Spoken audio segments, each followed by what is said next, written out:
ये पार्ट 1 में जो क्वेश्चन आते हैं मैट्रिसेस के, पहले मल्टीप्लिकेशन ऑफ मैट्रिसेस, इसके बाद क्रैमर रूल और इन्वर्स ऑफ मैट्रिक्स। तो पहले मैं आपको इन्वर्स ऑफ मैट्रिक्स का तरीका बताऊंगी। इन्वर्स ऑफ मैट्रिक्स का क्वेश्चन कैसे होता है कि आपको find the inverse of the following and verify करना भी है इसको। तो यहाँ पर इन्वर्स ऑफ द फॉलोइंग, अच्छा इस मैट्रिक्स का अगर हम ऑर्डर देखें तो ये 2 रो हैं और ये 2 कॉलम, इसको कहते हैं हम स्क्वायर मैट्रिक्स। और इन्वर्स सिर्फ और सिर्फ स्क्वायर मैट्रिक्स का ही पॉसिबल होता है, या 3×3 मैट्रिक्स हो या 2×2 मैट्रिक्स हो। तो सबसे पहले हम 2×2 मैट्रिक्स का इन्वर्स निकालेंगे। ये जो साइन है ए इन्वर्स, सिम्बॉलिकली इसको ऐसे लिखते हैं और इंग्लिश में ये है इन्वर्स। और वेरीफाई भी करना है, तो मैं करते करते आपको बताऊंगी कि वेरीफाई कैसे होता है। तो सबसे पहले मैं इसका सॉल्यूशन स्टार्ट करूँ। पहले फार्मूला बताएंगे कि ए इन्वर्स इज इक्वल होता है 1/a determinant multiply adjoint of ए।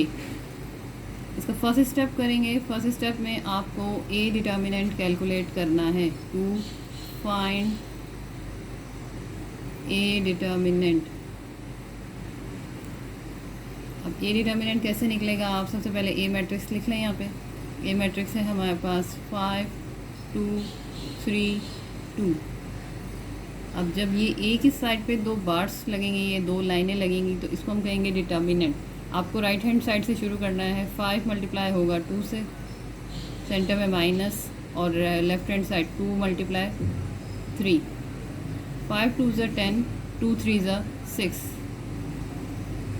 10 में से 6 माइनस होगा तो आपके पास आंसर आएगा 4। और इन्वर्स और सिर्फ नॉन सिंगुलर मैट्रिसेस के कैलकुलेट होते हैं, सिंगुलर मैट्रिक्स के कैलकुलेट नहीं होते। तो 4 आंसर आ गया। इसका मतलब है ये नॉन सिंगुलर मैट्रिक्स है और इसका इन्वर्स पॉसिबल है। सिंगुलर मैट्रिक्स वो होते हैं जिनका आंसर यहाँ पे डिटर्मिनेंट 0 आ जाए, तो उसको आगे मज़ीद हम सॉल्व नहीं करेंगे, तो हम सिंपल लिख देते हैं नॉट पॉसिबल। ये आपका फर्स्ट स्टेप सॉल्व हो गया है। अब सेकेंड स्टेप हमें फाइंड आउट करना है adjoint of A. Second step में हम हमें कैलकुलेट करना है। ये मुझे कैसे पता चल रहा है कि मुझे क्या चीज़ें कैलकुलेट करनी, क्योंकि हमारा बेसिक फार्मूला ये है। यहाँ पे पहले मुझे ए डिटर्मिनेंट कैलकुलेट करना था और अब मुझे एडजॉइंट ऑफ ए को कैलकुलेट करना है। तो सबसे पहले हम यहाँ पे ए मैट्रिक्स दोबारा लिखेंगे। ए मैट्रिक्स जो हमें क्वेश्चन में गिवन है 5 2 3 2। मुझे लिखना है एडजॉइंट ऑफ ए। अब एडजॉइंट ऑफ ए में क्या होता है, ये जो राइट साइड पे दोनों नंबर हैं इनकी पोजीशन चेंज कर दें। 5 की जगह 2 आ जाएगा और 2 की जगह 5 आ जाएगा।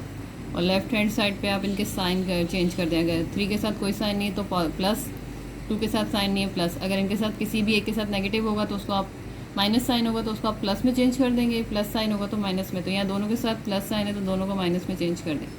तो ये आपका कैलकुलेट हो गया एडजॉइंट ऑफ ए। एक बार मैं इसको फिर रिपीट करूं कि एडजॉइंट ऑफ ए में हम क्या करते हैं कि हम ये इन दोनों की पोजीशन चेंज करते हैं। ये 2 आ गया 5 की जगह पे और 5 आ गया 2 की जगह पे। और इस साइड में हम साइन चेंज करते हैं। अगर एक के पास प्लस है तो उसको नेगेटिव कर दें। यहाँ पे दोनों के पास ही प्लस है तो दोनों को नेगेटिव कर दिया। इधर की पोजीशन चेंज नहीं करनी। तो ये आपका एडजॉइंट ऑफ ए कैलकुलेट हो गया।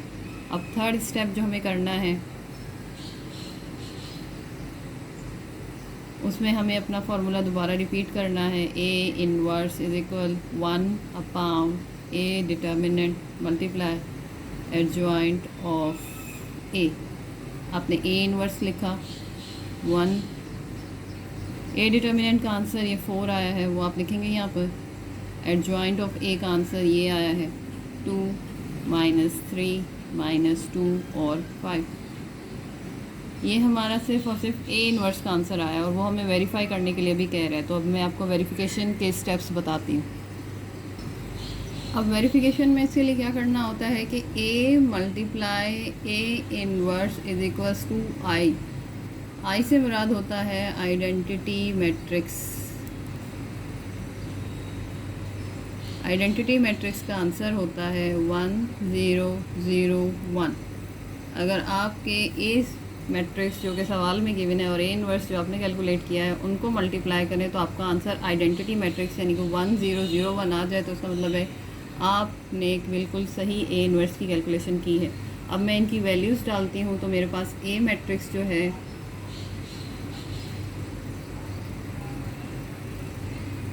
मेरे पास जो ए मैट्रिक्स है वो है 5 2 3 2 और ए इन्वर्स का आंसर आया मेरे पास A1/4 मल्टीप्लाई 2 -2 3 5 -3 और 5।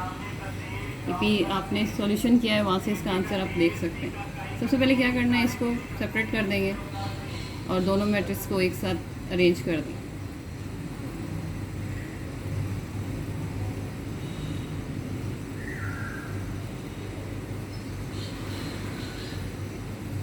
अब ये 1/4 वैसे ही साथ साथ चलता रहेगा। अब दो मैट्रिक्स को मल्टीप्लाई करने के लिए दोनों का ऑर्डर पता होना चाहिए। इसका ऑर्डर है 2 रो 2 कॉलम 2 रो 2 कॉलम और इनका मल्टीप्लिकेशन पॉसिबल है। तो सबसे पहले कैसे करेंगे, ये रो इस कॉलम से मल्टीप्लाई होगी तो 5 मल्टीप्लाई होगा +2 से, फिर बीच में प्लस लगाएंगे, 3 मल्टीप्लाई होगा -2 से।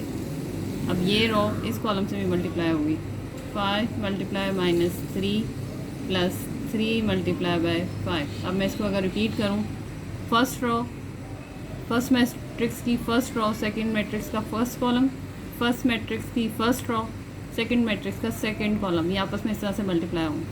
अब फर्स्ट कॉलम फर्स्ट मैट्रिक्स का first row first second matrix के फर्स्ट कॉलम से भी होगा, फर्स्ट मैट्रिक्स की सेकंड रो सेकंड मैट्रिक्स के सेकंड कॉलम से भी होगी। तो इसको मल्टीप्लाई करते हैं, 2 मल्टीप्लाई 2 इससे मल्टीप्लाई हुआ, अब ये वाला इससे 2 मल्टीप्लाई -2। अब इस रो को इस कॉलम से भी करेंगे तो 2 मल्टीप्लाई -3 प्लस 2 मल्टीप्लाई 5, ये आपका मल्टीप्लिकेशन हो गया। अब इधर 1/4 5 2 10 प्लस 3 2 6 2 2 4 -4 5 3 15 प्लस 5 3 15 प्लस माइनस इसलिए साइन आ रहा है, प्लस माइनस 2 5 10